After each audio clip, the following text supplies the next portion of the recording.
What's going on, everybody? Today I'm going to be talking about the effects blocks for the Line 6 Helix, HX Stomp, Pod Go, HX Effects, what all of these effects blocks mean, and how to use them in your signal chain. Let's jump right into it. Okay, so these are some of the effects blocks that you're going to encounter on the Helix, HX Stomp, HX Effects, and Pod Go. So that first one is the orange block right there, and that stands for distortion. So basically what distortion does is it takes whatever signal and it kind of does just that. It distorts the signal, makes it more crunchy. So there are two ways you can handle distortion in a chain. You can either have a cleaner amp and have more distortion pedals, more gain stages between your distortion pedals to really drive that amp and bring out the character and the punchiness and the grit and dirt out of the clean amp. Or you can go the opposite way. You can have maybe a little bit heavier amp and really like the natural sounds of the drive and gain functions on the amp itself, and have maybe less distortion on your distortion effects.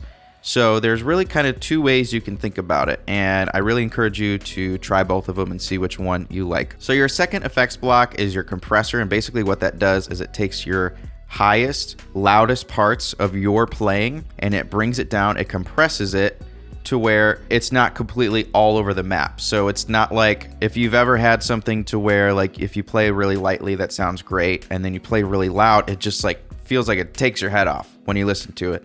What the compressor does is it takes your signal and then it compresses it. Another way to use the compressor is if, like for example, I use a Fender Strat with single coils on it. Sometimes I'll actually want a little bit more sustain out of my notes.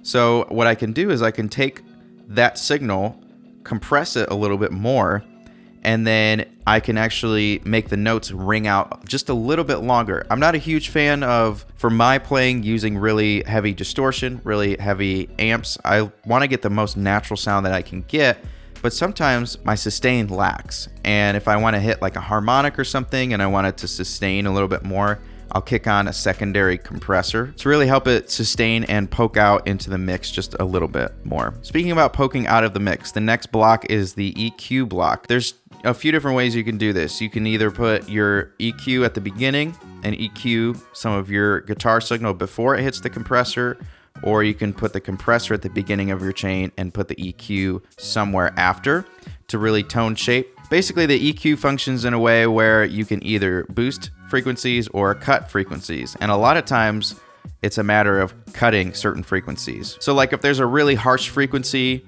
that your guitar is creating, you have the opportunity to cut that down a little bit. Sometimes what I see people do in recording and maybe even live is they actually take a notch, like a really sharp notch out of the frequency that your pick is attacking. It's like a really high-pitched screeching sound that if you find it, you can pull it down. And that actually just kind of brings out the tonal quality of the guitar and a little bit more of the warmth in the mix to where you're actually more listening to the pitch rather than a little bit of an overbearing pick sound coming through. So the blue block and the fourth block on this list are for the modulation pedals. And there are a lot of different cool pedals that fit in the modulation category.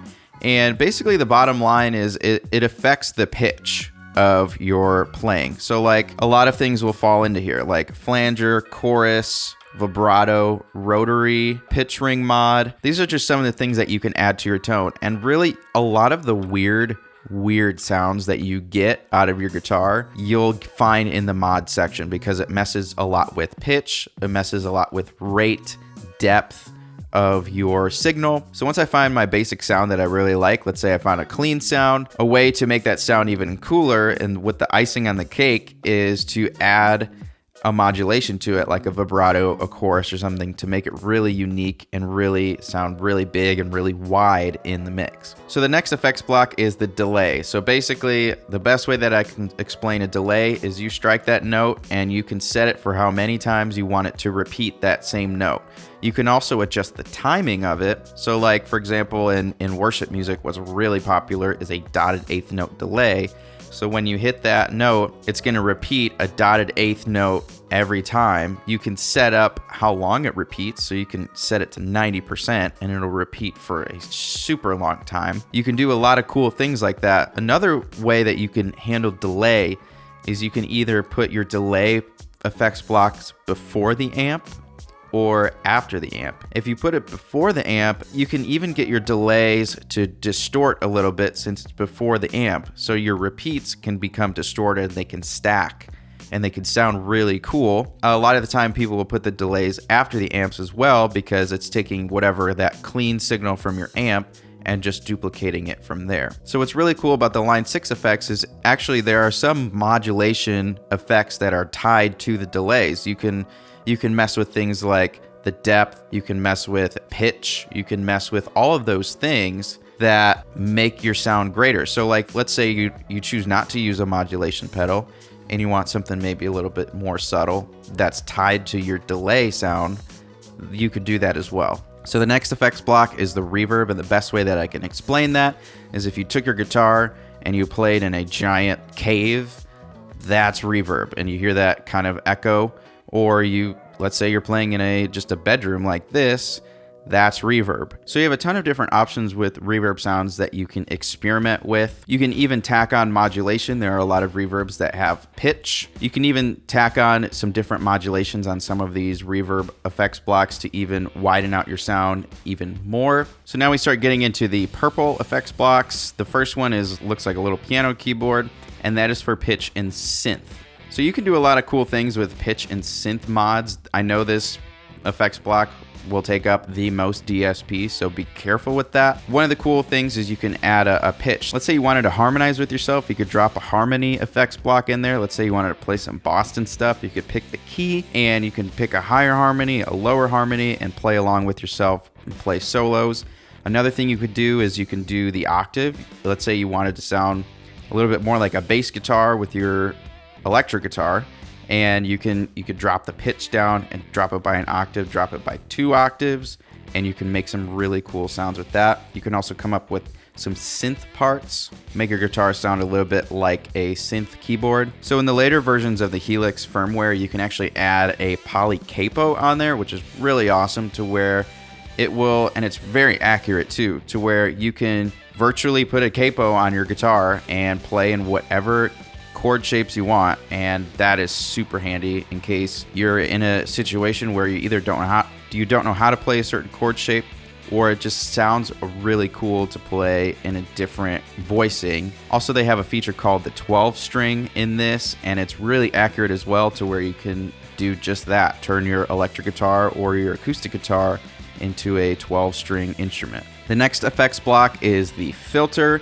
And that's something that you can drop on your signal chain. What I've done in the past was I've dropped a filter on my signal chain and used the wah pedal to really affect the sound of it. The best way that I can explain a filter is it's similar to an EQ, but it's almost like an auto EQ. So where you can set the frequencies and things like that to where it automatically oscillates between your different frequencies within your EQ. So it's a way that you can kind of get weird with the guitar, and you can also do some really cool things to where it affects your different notches. So what I actually did was I actually tethered my filter to my expression pedal on the Helix, and I was actually able to fine tune different things, almost like a wah pedal, but almost I can sweep through the different frequencies to add something cool to a song. So the second to last block is the wah pedal, and you really kind of have to try it out for yourself, but you control it with your expression pedal, and it really can heighten the song, the energy in a song. It almost functions the same way as the filter, to where you can, adjust the frequencies and create something really cool with it. So the last effects block is your volume. There's a couple things you can do with it. You can set it to be a volume for your volume pedal. You can set it to be a gain for a gain boost, a clean boost, or you can set it to pan. Basically, the volume pedal is the volume pedal. You can adjust it, and that adjusts your volume. So another way you can use the volume block is for a gain feature, for like a clean boost. So you can pick wherever you want in the signal chain to where you want your boost. Let's say you wanted it maybe before the amps or something, and you wanted to drive the amps a little bit more, you can actually set one of the foot switches and it'll go from, let's say you wanted to bump it up maybe 2 dB or something, 3 dB, and you can actually boost the signal with this feature. So the last feature is the pan function. So you can actually use your expression pedal to pan between left and right, and you could do all sorts of crazy cool things. All right, so the next set of effects blocks are called the send and return blocks, and there's a lot of creative things that you can do, but I'm gonna give you some options. So let's say you have that reverb pedal that you really like that you just don't wanna get rid of. Let's say like a Strymon pedal, and you wanna make that an addition to your pedal board. You use this block and use the send and return block, and then you select where you want that reverb to go. Let's say I actually want my reverb to be after the amps, after the delays, and I want it to be the last thing in my chain. So then what you do is you put a block there, you put a send and return block, and then you connect your outputs from your send, connect it to your reverb pedal, send it back, and then you plug that into the return on the Helix, HX Stomp, HX Effects, Podgo, and then now you have a send and return block, and now your reverb pedal is exactly where you want it in the chain. Another way to use it, for me personally, I actually use my Helix and I use my HX Stomp. I play worship music, so I like to have as much options as I can on one board. So I actually use my Helix as kind of like an HX Effects. I don't have my amps on there. I actually run all my amps, my dual amps on my HX Stomp. So I have all my amp processing, compression, EQ, and things like that on the HX Stomp. So what I do is I take my stereo, send and return out of my Helix, exactly where I want my amps to be in the signal chain, plug both of them into my HX Stomp, and then send the stereo, send and return out of the HX Stomp and into the Helix. So now my Helix and my HX Stomp are stereo connected. So I can put my amps in my signal chain exactly where I want them. Let's say you're using a real amp that has the effects loop options. This is how you would do that. So then the final thing I'm going to talk about in this video is the looper function, and I'm going to kind of break down what that looks like. So what I've done is I've added my looper to the end of my chain, and I assigned it to my foot switch 11 on my Helix. And then what I could do to get into that loop function is I click on it, and now I have all of these options. So the first one is obviously record. The second one is stop, overdub, stop, play, and the third one is half speed.